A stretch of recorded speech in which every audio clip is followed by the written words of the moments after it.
Hi everyone, welcome to this session about velocity-based training. My name is Dr. Carlos Balsalobre. I work as a biomechanics and sports technology professor at the University, Autonomous University of Madrid in Spain.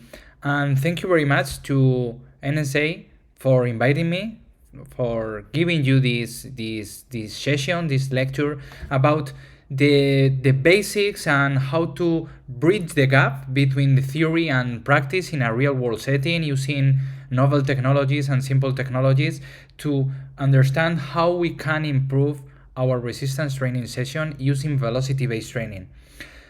Before starting, I think that the most important thing to understand, in my opinion, about VBT, velocity based training, is that VBT is not a training methodology. It's not like an only new way to train. You can train in many different ways using VBT. VBT is just a tool to help us understand how to optimize and prescribe resistance training loads. So let's start with the basics. And before going into that, I will just introduce myself. So as I said, I have a PhD in sports science. I work as a biomechanics and sports technology professor here in Madrid, Spain. And I have authored more than 50 peer-reviewed papers, many of them, by the way, in NSCA Journal of Strength and Conditioning Research.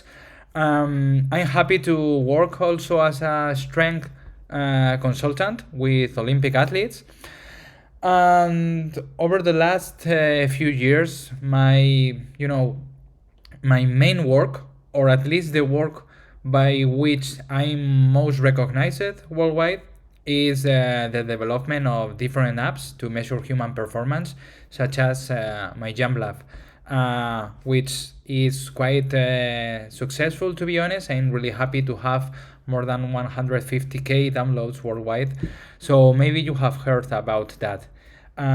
If you want to contact me about anything on this lecture or any other topic you might want to ask me, just feel free to drop me an email or a DM on my social media. That's it. That's my basic info and my contact information. So let's go into VBT. So I think it's really important to understand that every movement, every human movement, is the result of a relationship between external and internal forces. So if the internal force I can produce is higher than the external load I need to move, I have a concentric motion, right? And if the difference between what I can produce, the force I can produce, and the load I need to overcome is high, the velocity at which the movement is made is really high. And therefore, there is a relationship between the force I need to produce to lift a load and the velocity at which I lift that load. If the load is really light, I need to produce just a little of my maximum force capabilities to lift that load, and the result would be a very high speed movement. And if I have to move a really heavy load, I have to go with everything I have. I have to produce almost my maximal force, or even my maximal force if I'm moving my one repetition maximum, and the motion will be really slow. The speed will be really slow. So the higher the force, the lower the velocity, and this is the force velocity relationship we all know from many years ago, starting with these studies by Nobel Prize winner A.V. Hill, one of the most important exercise physiologists in our field. So there are different points on these force velocity relationships that interest us in terms of human performance measurement, such as the maximum theoretical force, the maximal theoretical velocity, and of course the maximum power. And this profile, this force velocity relationship or force velocity profile is described as the slope of the maximum force and maximum velocity capabilities. And why understanding this is important? Well, basically because all resistance training loads we can prescribe is in that spectrum between maximum force and maximum velocity. Here it's all training, and it's our work to figure out which load from that force velocity spectrum we should prescribe to our athletes. And it's really important because strength training and testing is not only for this kind of guys, as you well know, but for many different populations and purposes. For example, in the field of injury prevention, it has been widely demonstrated that among every exercise intervention to reduce the risk of injury, the intervention that is most beneficial is strength training. So no stretching, no proprioception, no a combination of everything, but basic strength training is the best exercise intervention to prevent injuries. For example, in this simple study, they observed that the relative strength in the deadlift is associated with a reduces risk of muscle injuries. So you see here that there is some kind of dose response relationship. The higher the relative strength, the lower the odds ratio. And what I think it's really important to understand is that we don't need to have powerlifting levels relative strength, like 3 times our body mass in our 1RM in the deadlift, but it's important to have at least this kind of relative strength, because if we have lower than these numbers in our relative strength, the injury risk will skyrocket. So it's really important to work on the basics, and strength training is really the foundation of everything. Of course, stretching in some cases is important. Of course, proprioception is really important. Of course, many other exercise interventions are important, but basic strength is the foundation. For example, in this study, they tested the 1RM in the back squat at precision in some team sports NCAA athletes, and they observed that those who were stronger in the precision in the back squat got less injured over the season. So it's really important to have this kind of strength levels, right? So let's go into another important injury here. In this case, this study tried to analyze the association between strength levels and different patterns in landing, both at hip and knee, as a screen, or as a screening for ACL injury risk.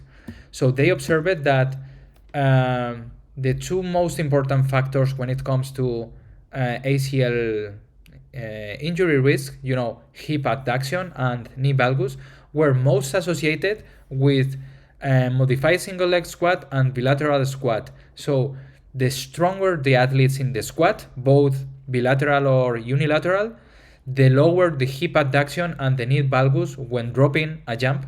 So the safer the knees of the athletes when it comes to ACL injury risk.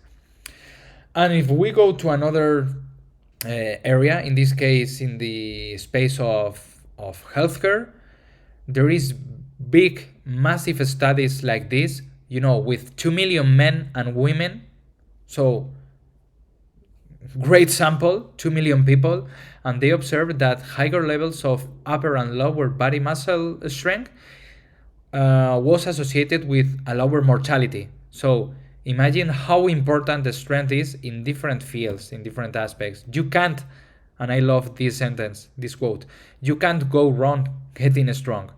So the main issue here, and the reason why VBT was developed, and the reason why there is so much hype about VBT, is because we need to understand better how to prescribe resistance training load. Just like I said before, a few slides ago, um, it's our work to understand from this force velocity spectrum in which part of that spectrum we should work, what we should prescribe for our different purposes. So how we would prescribe loads in resistance training?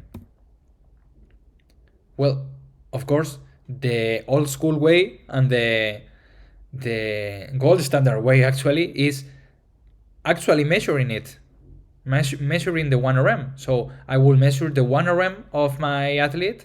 I will measure his or her maximum dynamic strength capabilities, and then I will use that as a reference for my training.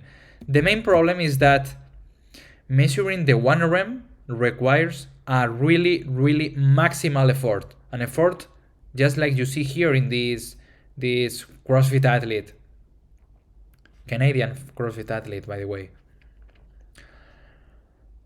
So yeah, if I'm testing my athlete, the 1RM in an incremental test, and he or she doesn't do that, the effort like this, it's just not his or her 1RM.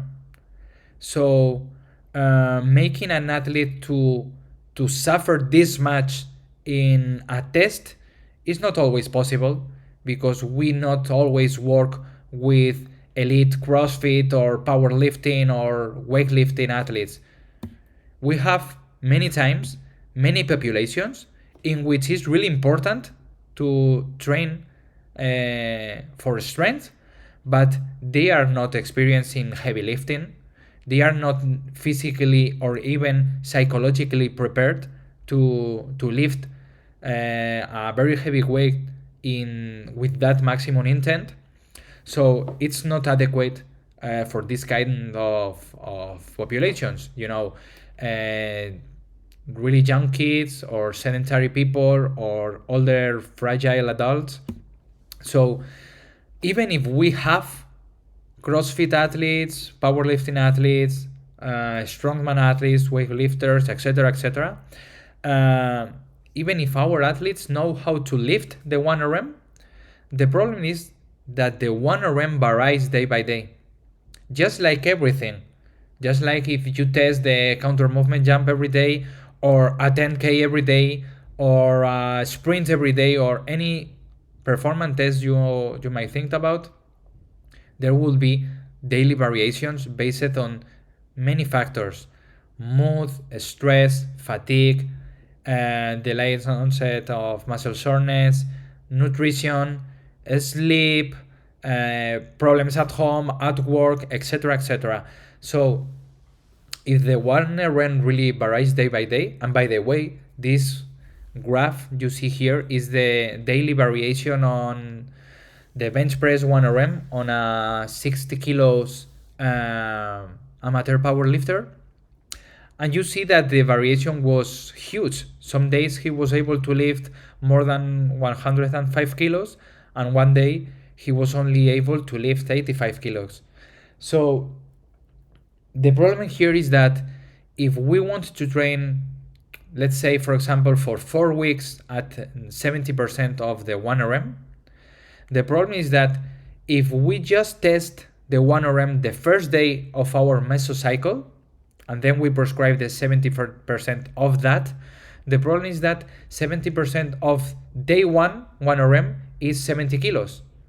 But if I prescribe 70 kilos every day during 4 weeks, I'm making a big mistake, because those 70 kilos one day represents more than 80% of the 1RM, and the other day might represent less than 65% of the 1RM.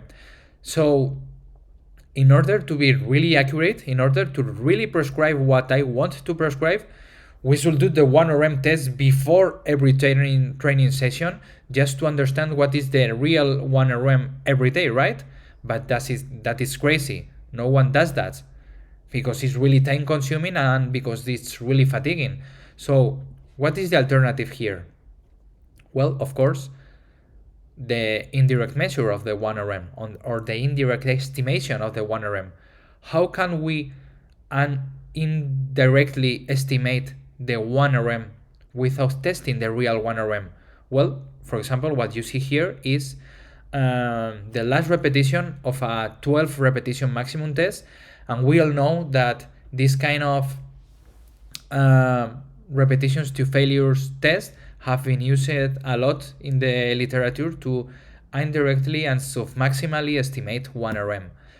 But what is the problem with this approach? Well, the problem is that even if a really accurate equation exists to estimate 1RM from the number of repetitions to failure with a certain load, even if that's the case, the problem is that I will need to do that following the same logic I explained a few slides ago. We will need to do that every day, right? To know what is the 1RM every day and then prescribe the training load for that day. So the problem is that going to failure every day might not be appropriate if we want to increase neuromuscular performance, because different meta-analyses, several actually, have observed the same pattern. If you compare two groups training the same, but one group goes to failure and the other group doesn't go to failure, the group that improves the most is the group that didn't go to failure. So if we want to improve our athletes' neuromuscular performance, and that's something, we all want, right? It might not be the best option. And actually, if we are working with really different populations, one simple equation might be very problematic. Why? Because there is a really high inter-individual variation between, for example, the number of repetitions at fixed 1RM percentage that can be done by endurance athletes or weightlifting athletes. For example, at 70% of 1RM, endurance athletes can do something like 40 repetitions, while weightlifters can do almost 18 repetitions.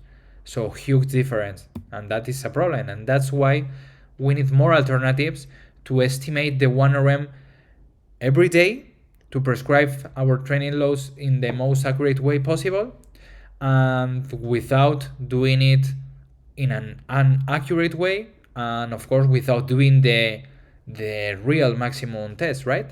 So this is where the load velocity profile comes in. Load velocity profiling is the theory behind VBT, velocity-based training, and is a non-invasive alternative to estimate the 1RM without going to failure, without using a maximal load, and it's responsible of the big interest in the strength and conditioning field about VBT, and that's why there is so much hype about VBT, because it has everything good that we want, right? It's non-invasive and it's accurate, so all good here, right? Or at least it seems it. Of course, it has its limitations, and we will describe that. So, for example, several studies, actually hundreds of studies, have observed a really close relationship between the percentage of the 1RM and the velocity at which each percentage can be lifted. The correlation is always really high, almost 1. And when two variables are so closely related, it means that you can estimate one variable by measuring the other variable. In this case, you can accurately and safely estimate the 1RM by measuring the lifting velocity at different percentages. For example, in this study, they tested many resistance trained males, and they measured the velocity with different percentage from 20 to 100% of the 1RM. They observed in all cases an excellent correlation, and they even described this kind of normative tables to show what is the normative velocity associated with different percentage of the 1RM. In this case, it was the bench press exercise. Many other exercises have been tested in the literature, like the bench pull, the squat, different variation of the squat, the deadlift, the leg press, the military press, even exercises with machines. You know that one of the main limitations in VVT research is that the main technology, and we'll go into that in a few slides, the main technology to measure velocity is linear transducers. So the problem is that linear transducers are a cable that attaches to a barbell. So that's why most research out there is with barbell exercises. But if you change a little bit the measurement instrument and you measure, for example, by video recording, you can video record almost anything, right? So in this study, we actually tested if the velocity of the weight plates measured with video analysis could be used to establish this load velocity profile in the unilateral and bilateral leg extension, and the answer was yes, really high correlation. So basically, in any exercise you want, if you measure in a good way the velocity with different incremental loads, you will observe the same very high load velocity relationship. So you will be able to estimate 1RM by measuring velocity. The problem is that there is a very high inter-subject variability in the velocity at different percentage of the 1RM. So for example, these two guys had the exact same velocity but with very different percentage. So this guy at 0.6 was able to move his 50% of the 1RM, but this other guy at the same velocity was able to move his 70% of the 1RM. So that's why those normative data, those normative tables are really not that useful. It might help us as a guide, but the most important thing to understand is that very high variation can and actually in most cases happen. And for example, it happens the same if you compare young people with more old people, if you compare men versus women. So the problem here is that if you use this kind of normative data, you are just, in most cases, people are just mainly focusing on average values, mean values, okay? But we tend to forget about the standard deviation. And it's really important because it's not true that, for example, the velocity of the 60% of the 1RM in the bench press is 0.77. What is true is that 0.77 is the average. But then there will be a dispersion of the data. And how is the data distributed? Well, if we look at the way most of this data is distributed, which is a normal distribution, we will see that actually plus and less, so one standard deviation above and one standard deviation below the average, it just covers 68% of the population. So 1/3 of participants will be really below the average or really above the average. And with those guys, we're making a mistake if we are prescribing average data, because average data is just for about 2/3 of the population, right? So let's look at this example with football or soccer. For example, let's imagine that we want to train at 70% of the 1RM, and then we go to those tables and see, look, the 70% of the 1RM is 0.74. Okay, let's put kilos in the barbell until our players move at 0.74 meters per second. And in a squad of 23 players, I might be doing the things okay with 15, but with 4 below the average and with 4 above the average, I'm making a big mistake. I'm training more than expected or less than expected. So this is also important to understand that this velocity is associated with different percentage, is really exercise dependent. So it's very different what you can do with the squat or what you can do with the snatch. For example, for a snatch, the 1 RM is about 1 meter per second, but 1 meter per second for the squat is a really low, really light load.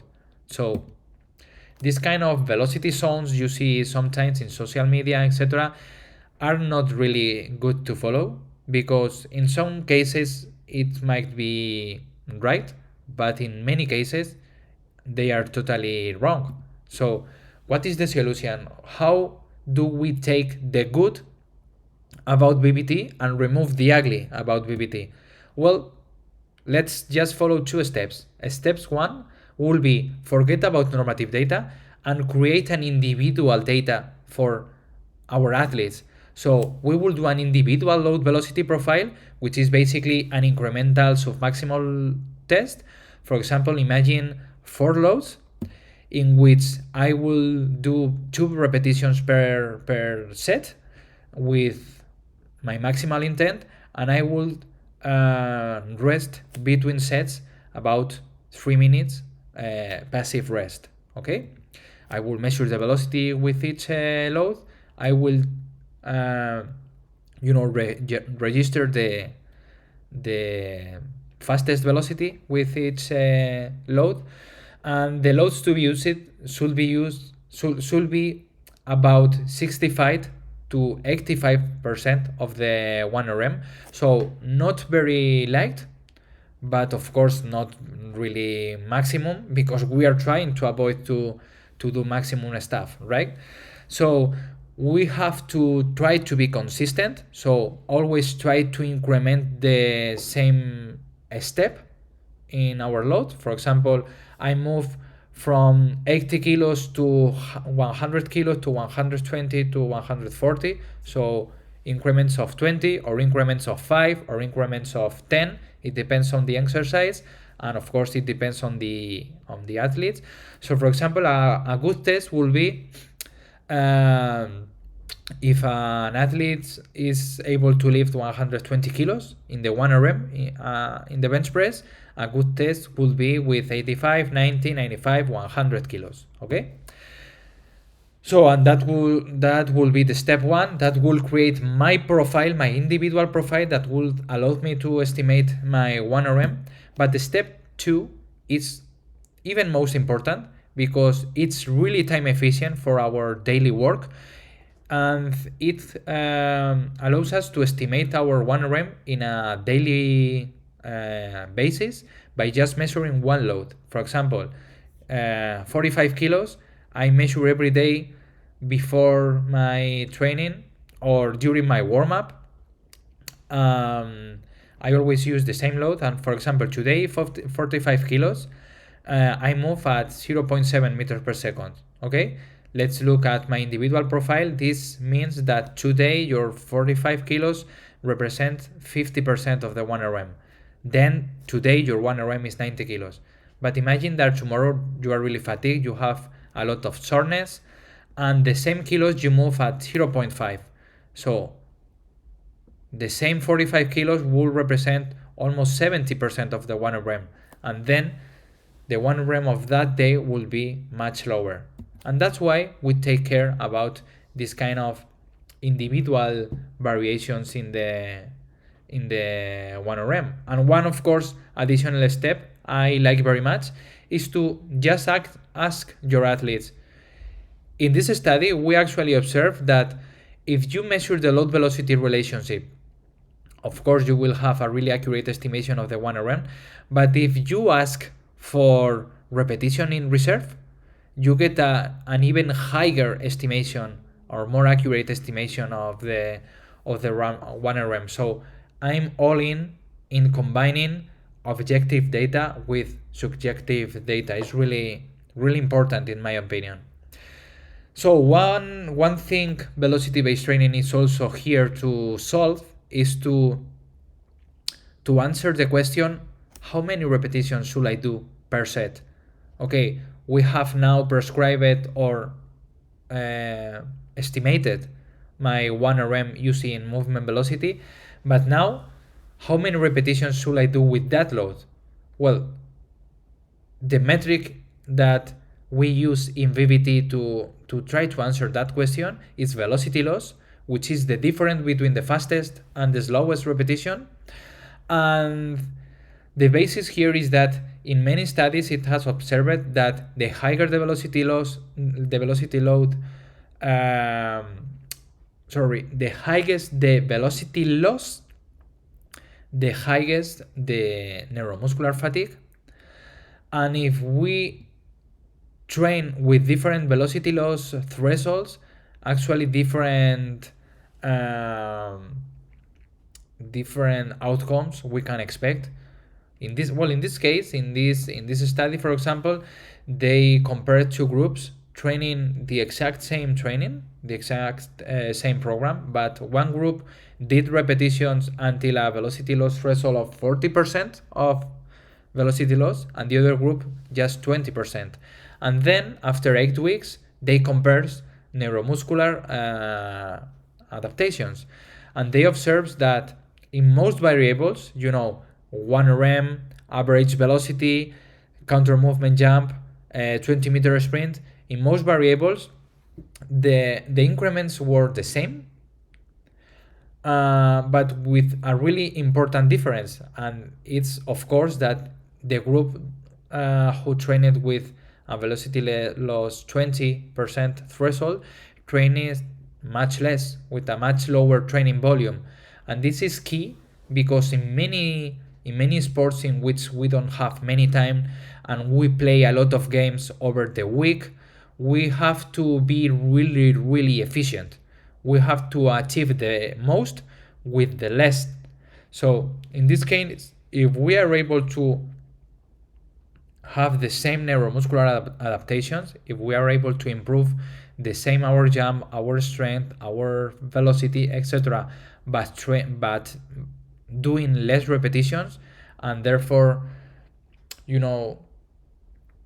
having less training volume over time, this will be really good to manage fatigue. And that's really important, and that's why this, in many different studies, not only in this one, in many different studies, this velocity loss 20% threshold is kind of the sweet spot. Between 10 or 20% is like the sweet spot to optimize adaptations.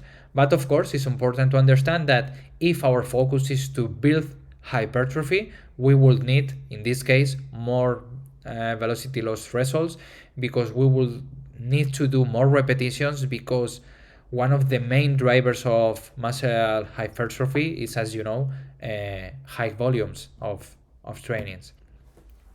And another cool study I like very much is this one, in which they observe that if the athletes were given visual or auditive feedback about their velocity during the set, they performed better than those in a control group who didn't receive any kind of feedback. So for different groups performing repetitions to failure, in one group, the control group, they received nothing of feedback. In the other groups, they received different kind of feedback, visual feedback, like showing in the screen the velocity at each repetition, or auditive feedback, so telling them the velocity during each repetition. And all forms of feedback groups produced more neuromuscular kinematic performance than the control group. And in this other study, they compared a VBT training program, which basically is a training program in which they used velocity to estimate during every day on a daily basis the 1 RM, and they compared that to another group training with the same program but prescribing the load based on the 1 RM measured on day one, so the traditional way. And they just compare, and they observe that they actually got mostly the same improvements, although in different exercises it was significantly better in the VVT group, for example in the bench press. But again, even if the improvements are the same, but by doing almost half of the repetitions, it is really efficient, and it's really interesting in many scenarios in which I want to have many or the most benefits, but with you know, less training volume. Because in many team sports settings, for example, it's really important to understand that we have little time to train and a lot of matches over the week. So managing training volume is key to manage fatigue. So how do we measure that? There are mainly four types of technologies out there to measure lifting velocity. We will cover all of those. But basically, those technologies are linear transducers, accelerometers, motion capture systems, and apps. And let's start with the most popular one, which are linear transducers. As you well know, those are cables that attaches to a barbell and measure velocity in a really accurate way. The main drawback being the price. Those devices, even the the low cost models, are not affordable for everyone. And another problem is that most devices, not all of them, but most linear transducer just gives us the vertical component of velocity. So if you do an oscillating motion, and this happens many times with free weights, for example, even if you do a bench press or a squat and you think that is mostly vertical, in most cases there is always this kind of oscillations. So there will be a difference between the velocity that the linear transducer is registering and the actual velocity. Then there are accelerometers that overcome that issue, because the accelerometer measures in the three axes of the space. They are more affordable and in some cases more practical.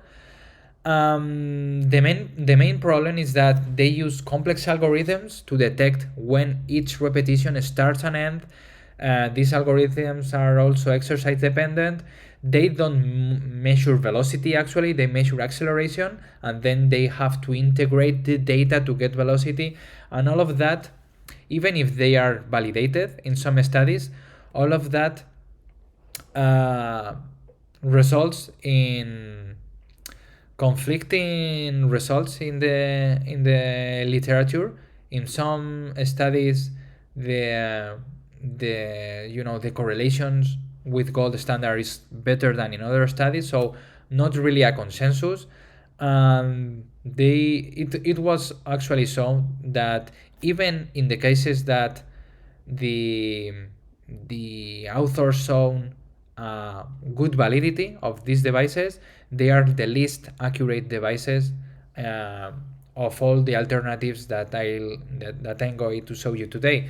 And actually, many of those popular devices are right now out of the market. For example, the push band and the beast sensor both are out of the market. They doesn't exist anymore. So not really good days about accelerometers and VVT. Now the motion capture systems are actually the really gold standard. If you go to a lab equipped with 14 Vicon 3D cameras with reflective markers, that is gold standard setting, right? But of course, this is not practical, and this is really extremely expensive.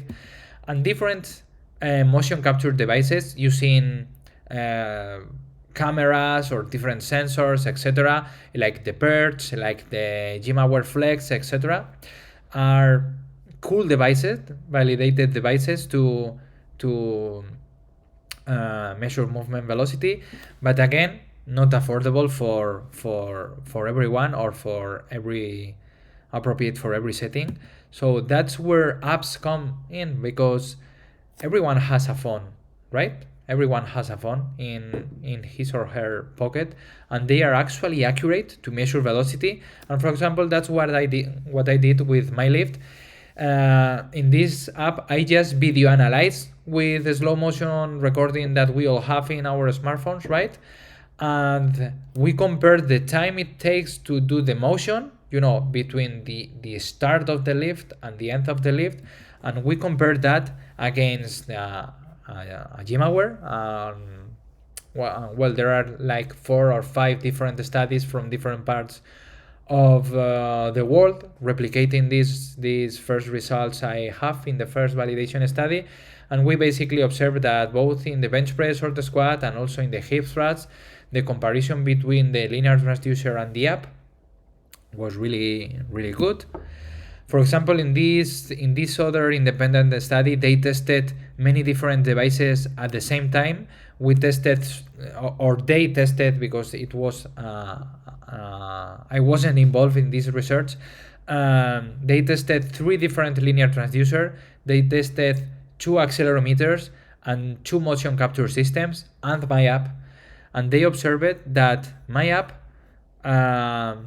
this one here, was really accurate. Look, 0.97 correlation, and a difference of about just a few meters per second, something like 0.03 meters per second of difference, which allows us to estimate the 1 RM from the load velocity relationship the same way like we will do with a linear transducer. For example, here you see 2 different profiles. Well, the same guy lifting the same loads, but one profile created with the velocities from the linear transducer and the other profile created with the velocities from the app, and they overlap, meaning that the estimation of the 1 RM from the app is almost the same that the estimation of the 1 RM from the linear transducer.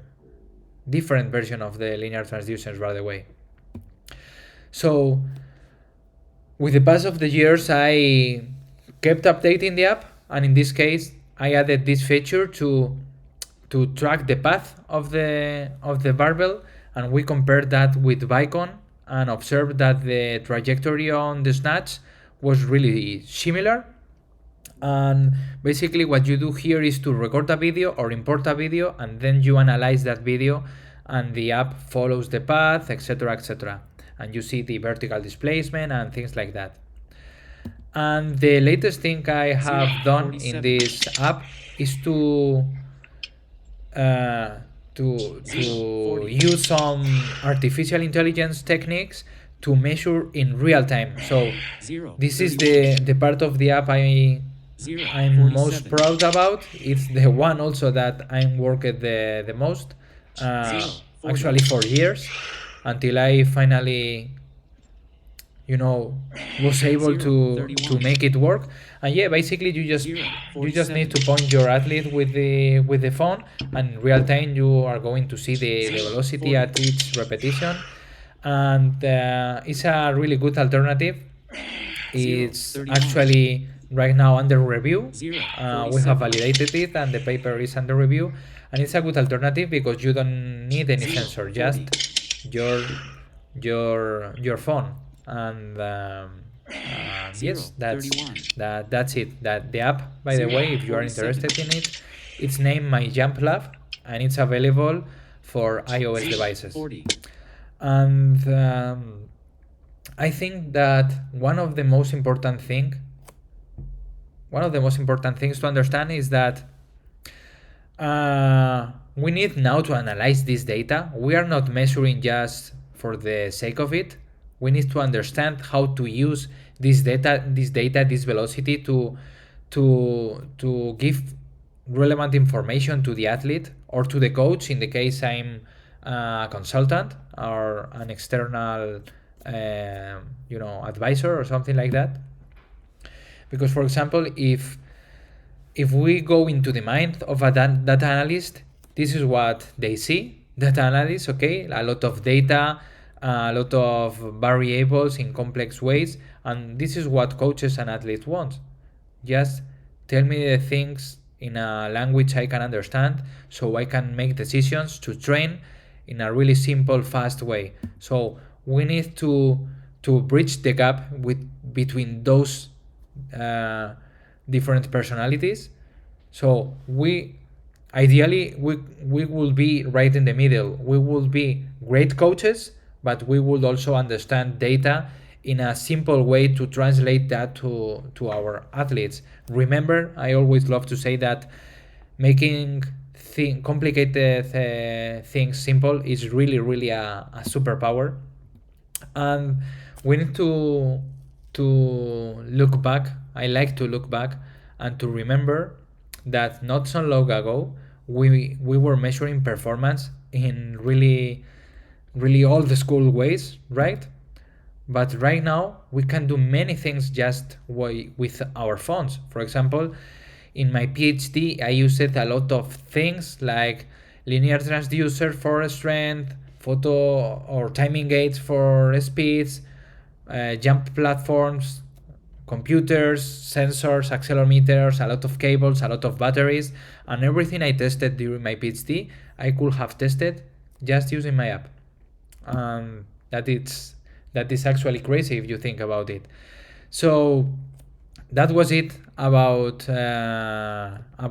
this session, the velocity based training from theory to practice using new technologies. I hope you enjoyed that, and of course, if you have any questions and you want to contact me, feel free to reach via email or via social media, and I will be more than happy to help. Have a great day, and again, thanks NSCA for the invitation.